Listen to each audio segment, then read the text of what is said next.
Greeting interwebs, this is Jack K and welcome for a Pokemon battle. Two sets of good news. One, I actually have a full team battle for you guys today. Two, you probably already know because it's going to be at least 2 weeks before this goes up, but yeah, Pokemon Bank's out, I know about it. To be honest, I'd rather go for all my non-Pokemon Bank battles that I have to show you guys before showing any new ones with the Pokemon Bank. And actually, as of recording this video, I have to have a battle with any Pokemon that I've used in past generations. It's a weird story, but I only really got in competitive battling before in the 4th generation, and it's kind of more casual than I am now about it. So I won't really have too many new Pokemon to show off in Pokemon battles. However, I do have a few that I'll be using in the future, and there's a few that might have the potential to become new Pokemon that I've used, that I used in past playthroughs. After all, with all the ways you can reset your EVs, there may be 1 or 2 Pokemon that I have from past playthroughs that might be decent for Pokemon battling. No promises, but it would be exciting if I could use a Pokemon that I've used in a previous playthrough for Pokemon battles in the future. Then again, that's still a long way away because I still got a long archive of Pokemon battles before Pokemon Bank was released. Unless you guys would prefer me to mix up old and new videos. Because currently I have been trying to stick to a formula of starting with the older battles and working my way up to newer battles, just so you guys could see the progression of my battling team as I go for more battles. But if you guys would prefer me to spice up the action by mixing newer battles with older ones, comment below and I'll take it into consideration. But that's enough talking about that. You guys want to see a Pokemon battle, and I am here to deliver on that. I forgot to mention my opponent for this battle was Slydog, who goes by HyperShadic on YouTube. You'll be able to find a link to his channel below. But with that out of the way, let's get into the battle.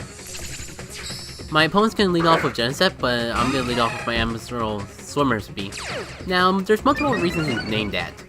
1, it's a play off Digger's Bee. 2, he has a choice band, so he likes to keep swimming along with the move he makes. Now, that was a critical hit. I took a lot more damage from that than I wanted. You may question why I went for Play Rough, considering it was not very effective, but look how much damage that did. Simply because I didn't realize that fairies were resisted by Bug. Either way, I don't want to take any more damage in case I want to go for Aqua Jet later on. So I switch into Sedos my Charizard, and we're going to go for a Mega Evolution here, get some fire burning in our lives. This Genesect is kind of in trouble, although not too many things like to take a hit from a Mega Charizard Y, I've noticed, especially with the sun. Basically, it's vile to have Solar Beam if you're using a Mega Charizard Y. You don't have to, but why would you waste the opportunity to such a powerful grass type move? Plus the fire attacks are boosting the sun and the water moves are weakened, so Mega Charizard Y can really do some work to both grass and water types despite being fire. Speaking of water, here comes that Greninja. I mean, I could probably take whatever attack goes for well, but I want to try out Bella. This is probably the only time you'll see this Blossom. This is one of those Pokemon that I did that just hasn't worked out. Probably worked better if I could get the Sleep move back on it, but it's basically used for Solar Beam. And it does have the means to put up Sunny Day if I do need a sun and I don't have my Charizard Y. But she's not doing much here, so I'm gonna take her out now, maybe use her later on in the battle, and let's bring in Yin. Now, last time I used this Pokemon, I hinted that I would be showing off more in the future, and this is kind of the battle where it really shines. It's mostly a special defense wall, but takes physical attacks pretty well as well. Plus, if you leave it in battle long enough, well, you'll see. This Blaziken just taking all the Blaze Kicks and Brave Bird very nicely. I mean, it is a bit harmful in damage, but considering how much it would normally do, it's pretty good. I'm actually kind of hoping that I scare out the Blaziken now that I use Yawn on it. Either way, I'll be able to go for the Moonlight, and if he does stay in with his Blaziken, he's just gonna let it fall asleep. And I'm not gonna complain about Speed Boost Blaziken being asleep. That works just as well as if the Blaziken leaves. No clue why he went for Sky Uppercut, but it does give me a clean chance to heal up my Muna, and next turn I can start setting up because the Blaziken will be asleep. He can either leave it in or swap out. Either way, it works out for me because I'm going to get at least one Calm Mind up. Setting up with Calm Mind is the key to victory for Yin because it gets harder and harder to hit the more special defense boosts it has.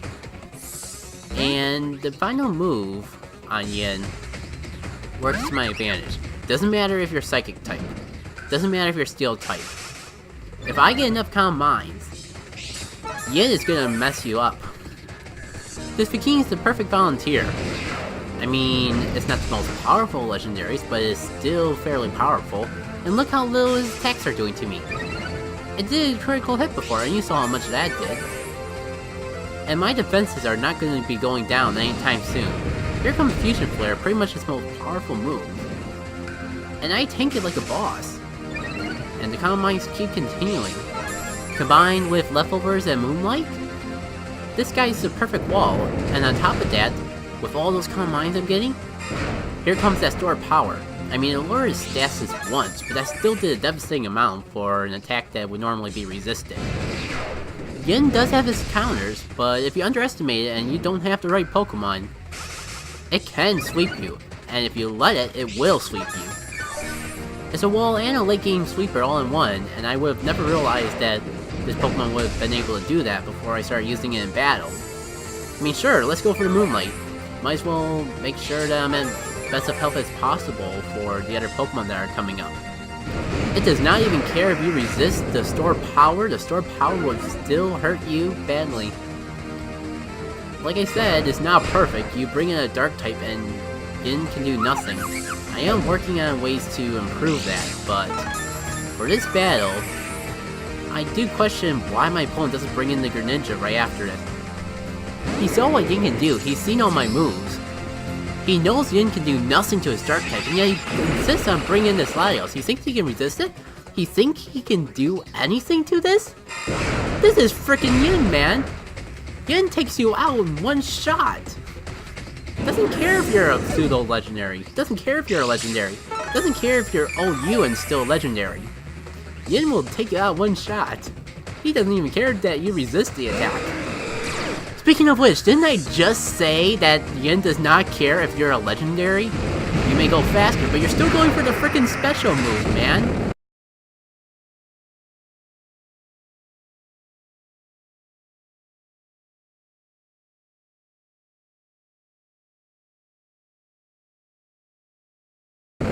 You think you're gonna take out Yin? Okay, I'll admit, that actually did a lot. I will admit I was getting a little cocky. You still didn't take out Yin, you're gonna die! Yin does not care who you are, the only thing Yin cares about is if you're part Dark. And speaking of part Dark, my opponent finally decides to bring in the Greninja. Could have saved a lot of his Pokemon if he did this sooner, but I guess he just underestimated the power of Yin.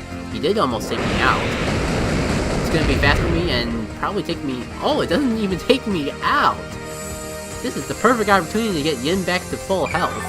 I mean, I probably won't need Yin for later on, but better safe than sorry. If not even this Greninja can do anything to me, then why would I not heal up and save my Yin for later? My opponent is even going for the cut because he knows his special attacks don't do anything to me. I don't know why I went for Store Power here. I'm maybe trying to trick him out? Trying to get him to swap somehow? I don't know the mind games, but Yin's time to shine is over. Yin did a great job. But it's time to go for Slydog. Oh yeah, that's what I was doing. I was kind of trying to predict what move he was going to go into so I could find a good time to bring in Slydog. But this Greninja does have to substitute, so it was a good thing I swapped when I did. And it was a good thing I dodged the Hydro Pump. Feel a little bad, but that's what you get for using Hydro Pump over Surf. I am going to be able to take out this substitute, and I may not be able to take out the Greninja because I think it's faster than me. However, what I do know is that Greninja does not have the substitute anymore. So, as long as I'm faster than it and I have a super effective move, I should be able to take out the Greninja. If I don't, I'm sure there's other ways. But who am I talking about? I have Chi. Chi-senpi to be exact, who's a new and improved version of Chi. Has everything the original Chi had, but a better ability and better IVs. Besides special attack, I'm pretty sure all her other IVs are perfect. So this high jump kick is definitely going to take out the Greninja, no worries. I don't know if I would have ever gone through this much trouble to get IVs as perfect as I did for chi-senpi, but chi was working out so good I had to make it a new and improved version of her. Okay, the Blaziken finally reveals that it's Mega Blaziken. I mean, it had the hidden ability anyway, so I don't know why it didn't reveal itself to be Mega Blaziken sooner. And there was like no reason to. And I'm gonna just swap out now, because I know Chie has a new ability to get her health back every time she swaps out. So I might as well bring in Swimmer Bee now that the sun is gone. And with the sun gone, there's nothing that can stop me from going for a Choice Banded Aqua Jet. I don't think it matters that this Blaziken is Mega. It's not going to survive this Aqua Jet. And with that, I gain a victory over my opponent. It was a good game, man. Glad we could have this battle. The only questionable things were with that first turn on my part, and with my opponent not bringing his Greninja in sooner when I was pretty much sweeping his team with Yin. Either way, I did enjoy the battle, and I felt like it let me really show off the potential of Swimmer Speed, Yin, and it even let me show off my new and improved Chie a little.